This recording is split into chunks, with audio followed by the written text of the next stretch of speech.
United states structure অরাষ্ট্রীয় শক্তি অনানুষ্ঠানিক পরামর্শ border and Rakhine 60,000 already non state channel border both side. গত বৃহস্পতিবারে মায়ানমারের চলমান যে সমস্যা আমাদের জন্য খুবই ইম্পর্টেন্ট, সেই বিষয় নিয়ে থাইল্যান্ডে আর মিয়ানমারের সীমান্ত হচ্ছে থাইল্যান্ড, চায়না, তারপর ভারত, বাংলাদেশ। তবে আমাদের বাংলাদেশের সাইডটা, থাইল্যান্ডের সাইডটা একটু সেন্সিটিভ, কারণ এই দুই সাইডটা পুরোই মোটামুটি ক্যাপচারে নন স্টেট পাওয়ার, যেটাকে আমরা বলি সাপোজ আরাকান আর্মি। তো থাইল্যান্ডের পররাষ্ট্রমন্ত্রীর সভাপতিত্বে অনুষ্ঠিত এক বৈঠকে মিয়ানমারের উপপ্রধানমন্ত্রী ও পররাষ্ট্রমন্ত্রী ছিলেন, লাওসের পররাষ্ট্রমন্ত্রী, ভারতের পররাষ্ট্র সচিব বিক্রম মিশ্রি এবং চীনের উপপররাষ্ট্রমন্ত্রী উপস্থিত ছিলেন। বাংলাদেশের থেকে ছিলেন পররাষ্ট্র উপদেষ্টা তৌহিদ সাহেব। তো সবাই তো ছিলেন, বাট এটা অনানুষ্ঠানিক, মানে কি, মানে ফর্মাল না আর কি, যেটা সেটা আর কি মিটিংটা। বাট আমাদের জন্য আর কি ইস্যুটা খুবই ইম্পর্টেন্ট ইস্যু। কিন্তু ওই ডেলি স্টারের রিপোর্টটা আমি একটু পড়তেছি, অন্য কিছু নাই পড়ি, আমাদের দেশের নিউজই পড়ি। ডেলি স্টারকে তহিদ হোসেন টেস্টারকে বলছেন কি, চলমান সীমান্ত ও রাখাইন ইস্যু সমাধানের জন্য মিয়ানমারের প্রতি আহ্বান জানিয়ে বাংলাদেশ জোর দিয়ে বলেছে সীমান্তের নিয়ন্ত্রণ নিয়ে আরাকান আর্মির মতো অরাষ্ট্রীয় শক্তিগুলোর সঙ্গে আলোচনায় বসতে পারে না তারা, অর্থাৎ বাংলাদেশ আরাকান আর্মির মতো অরাষ্ট্রীয় শক্তিগুলোর সাথে আলোচনায় বসতে পারে না। এটাই স্বাভাবিক, একটা রাষ্ট্রের সাথে বসতে পারে। তো ওই সাহেব, হ্যাঁ ঠিকই বলছেন।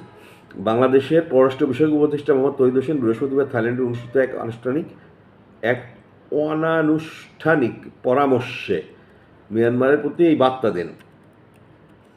পরামর্শে বসে তিনি এই বার্তা দিয়েছেন। তাহলে পরামর্শ বৈঠকটা হয়েছে গত বৃহস্পতিবারে, এবং সেটা পরামর্শ বৈঠক কে কে উপস্থিত ছিল তো দেখলেনই, শুনলেনি। আর হচ্ছে বার্তা দিলেন আমাদের তৌহিদ সাহেব। আবার পরামর্শ যেহেতু বৈঠকে বার্তা দেওয়ার বার্তার পরামর্শ বুঝলাম না। যাই হোক, যার রিপোর্টে যা আসছে, বাংলাদেশ, মিয়ানমার, ভারত, চীন, লাওস প্রতিনিধি তৌহিদ সাহেব বলছেন, আমি মিয়ানমারকে বলেছি সীমান্ত এখন আর আপনাদের নিয়ন্ত্রণে নেই।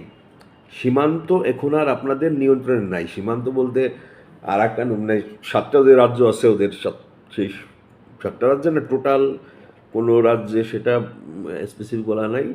এটি এখন আরাকান আর্মির মতো অরাষ্ট্রীয় শক্তি দ্বারা নিয়ন্ত্রণ। ও আচ্ছা, আরাকান আর্মি যেমন সাপোজ দখল করে নিয়েছে এই রাখাইন, আর বাকি তার রাজ্যগুলো কি দখল করুক বা না করুক, বাকি বর্ডারগুলো অরাষ্ট্রীয়, মানে অর্থাৎ নন গভর্নমেন্ট এজেন্সি, মানে আরাকান আর্মির মতো অন্যরা দখল করে নিয়েছে। সীমান্ত রাখাইন সমস্যা সমাধানের জন্য মিয়ানমারকে অবশ্যই একটি উপায় খুঁজে বের করতে হবে। তো সাহেব বলছেন যে সীমান্ত ও রাখাইন সমস্যা, এখানে দুইটা জিনিস, সীমান্ত এক জিনিস আর রাখাইন যে সমস্যা, এই দুইটা সমাধানের জন্য মিয়ানমারকে অবশ্যই একটা উপায় খুঁজে বের করতে হবে। পরামর্শে বসলেন স্যার, আপনি তাদের উপায় খুঁজে বের করতে বললেন, নিজের ডাক প্রকাশ করলেন না, বের করতে বললেন। তিনি বলেন জবাবে মিয়ানমার তাকে জানিয়েছে সমস্যা সমাধানে তারা সীমান্তের নিয়ন্ত্রণ নেওয়ার চেষ্টা করছে। মিয়ানমার সীমান্ত নিয়ে আবার সীমান্ত দখলে নেওয়ার চেষ্টা করছে মিয়ানমার, জবাবে স্যারকে জানাইছে। তো রাখাইন ইস্যুটা তাকে আমাদেরকে কোনো ফিডব্যাক মিয়ানমার দিইনি, বা রোহিঙ্গা যাই হোক নিয়ে, আর কোনো রোহিঙ্গা শরণার্থীকে দেশে ঢুকতে না দেওয়ার বিষয়ে বাংলাদেশ পুনর্ব্যক্ত করেন। বাংলাদেশ অর্থাৎ তৈরি বলছেন যে আর কোনো রোহিঙ্গাকে দেশে ঢুকতে দেওয়া যাবে না বা দেবেন না।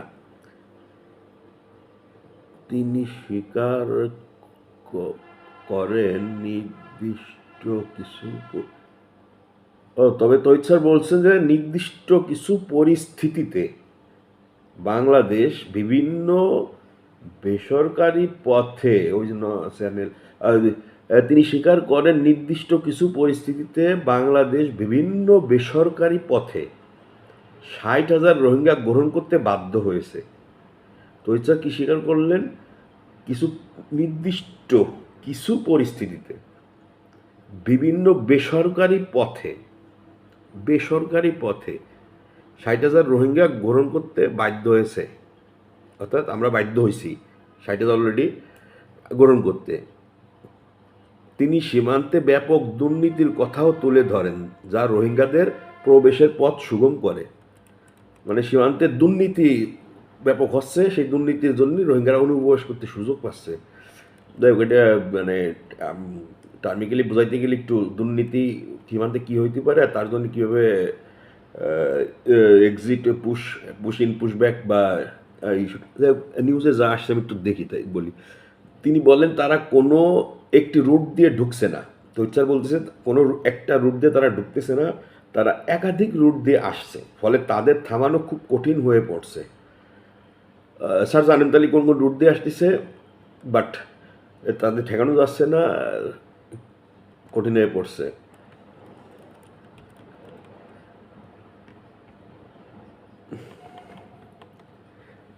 তো স্যার বিশ্বাস করেন না কি? তাহলে আর প্রশ্ন করছে যে নতুন আরও রোহিঙ্গা, মানে 10 লাখ রোহিঙ্গার সম্ভবত এই প্রশ্নটা করছিল যে বাকি যায় আরাকানে আছে সব রোহিঙ্গাগুলো আশ্রয় দেওয়ার ব্যাপারে আরও 10 লাখ মেবি। তো রোহিত স্যার এটা এই সম্ভাবনা আশঙ্কা নাকচ করে দেন। তো রোহিত স্যার বলেন, আমি বিশ্বাস করি না যে আরেকটি আগমন ঘটবে, যদিও অনেকে উদ্বিগ্ন। এই আমার মতো অনেকে উদ্বিগ্ন আছে যে রোহিঙ্গা আরও ঢুকবে কিনা এই সেই। যদিও অনেক উদ্বিগ্ন, আমরা এই উদ্বেগের অংশীদার। তবে আন্তর্জাতিক সম্প্রদায়ের সাথে কাজ করে আমাদের অবশ্যই এটি প্রতিরোধের ব্যবস্থা নিতে হবে।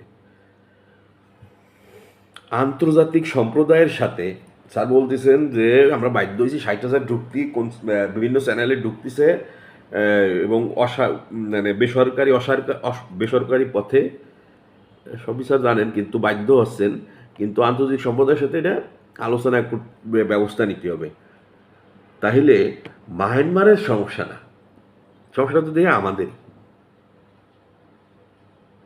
মায়ানমার ইউনাইটেড স্টেটস হবে কিনা, 7টা অঞ্চল ওদের, যে তার 7টা অঞ্চলের 5টা অঞ্চলেই অলরেডি চলতেছে, 2টা অঞ্চল অলরেডি পুরোপুরি এই আরাকান আর্মি মতো দখলে নিয়ে নিয়েছে। তবে আরাকান মানে রাখাইনটা মিয়ানমারের হার্ট।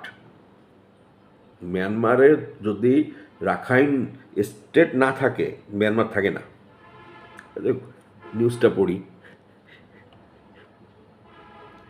থাইল্যান্ডের পররাষ্ট্র সভাপতি বৈঠকে সীমান্তে মাদক ও মানব পাচার, মানব পাচার, অস্ত্র চলাচল এবং মিয়ানমারের রাজনৈতিক ভবিষ্যৎ সহ বিভিন্ন বিষয়ে আলোকপাত করা হয়। বৈঠকে যোগ দিয়ে বলেন, রোহিঙ্গা সংকটের সমাধান ছাড়া এই আলোচনা শান্তি ও স্থিতিশীল হবে না। রোহিঙ্গা সংকটের সমাধান ছাড়া এই অঞ্চলের শান্তি ও স্থিতিশীলতার অধরাই থেকে যাবে। সীমান্তের উভয় পাশে এবং শিবিরে অপরাধীরা উপস্থিত রয়েছে এবং আমি এই উদ্বেগগুলি তুলে ধরেছি। তো এছাড়াও একদম এক্সট্রেট বলতেছেন যে সীমান্তের উভয় পাশে, অর্থাৎ আমাদের পাশেও আছে ওদের পাশেও আছে, দুই পাশে অপরাধীরা শিবিরে উপস্থিত রয়েছে। তার মানে আমাদের বর্ডারের ভিতরেও অপরাধী কাদের বলতেছেন? তো স্যার এটাও তো বুঝলাম না, তাহলে কারা নামে অপরাধী? তাহলে আমাদের সাইডেও শিবির করে রয়েছে, তাহলে আমি এটার কোনো স্টেপ নিতে পারতেছি না। স্যার স্টেপ নেবেন কীভাবে? সমস্যা মিয়ানমারের না, সমস্যা আমাদের। মিয়ানমার ইউনাইটেড স্টেটস ভাষা তো তাদের কোনো ওয়ে নাই, বা হবে কিনা জানি না। এনজিও, আমাদের এনজিও, ন্যাশনাল ইন্টারন্যাশনাল যত এনজিও আছে, এনজিওগুলোর সাথে বসেন নাই কেন স্যার? বসতেছেন না কেন স্যার? ঠেকাতে পারতেছেন না কেন? কি ধরনের কথাবার্তা বলেন? মানে হাঁটুলেস, মানে আপনার মনে হয় হাঁটুতে ক্যালসিয়াম নাই এরকম। অনানুষ্ঠানিক প্রোগ্রামে গেছেন, সেখানে প্রোগ্রামের প্রোগ্রাম, কিন্তু পরামর্শ প্রোগ্রামে যে কয়টা রাষ্ট্র আছে সব কটা রাষ্ট্রেরই তো ডিসিশন মেকাররা জায়গায় আছেন। তাহলে কী পরামর্শ দিলেন? যে তাদের সমাধান করতে হবে, এটা বলে আসছি, বাট হচ্ছে দেখতেছি সবই জানতেছেন, কিছুই করতেছেন না। আপনি ব্যাকবোনলেস স্যার, আপনি বর্ডারে নিজে দাঁড়ায় থাকেন। আপনি বর্ডারে, আপনি স্বরাষ্ট্র উপদেষ্টা, সরি হ্যাঁ, পররাষ্ট্র উপদেষ্টা, আপনি আর স্বরাষ্ট্র উপদেষ্টা দুজন, অর্থাৎ ইন্টারনাল এক্সটার্নাল দুইজন, আপনারা দুজন যে দয়া করে বর্ডারে দাঁড়ায় থাকেন। বাংলাদেশটা মিয়ানমারের চেয়েও খারাপের সুযোগ করে দিয়েন না। এনজিওগুলো, সব এনজিওগুলো জানেন তো, সব এনজিওগুলোর সাথে বসেন নাই কেন? বা এনজিওগুলো বা কারা প্রতিনিধিত্ব করেন, কোন দেশ কোথায়,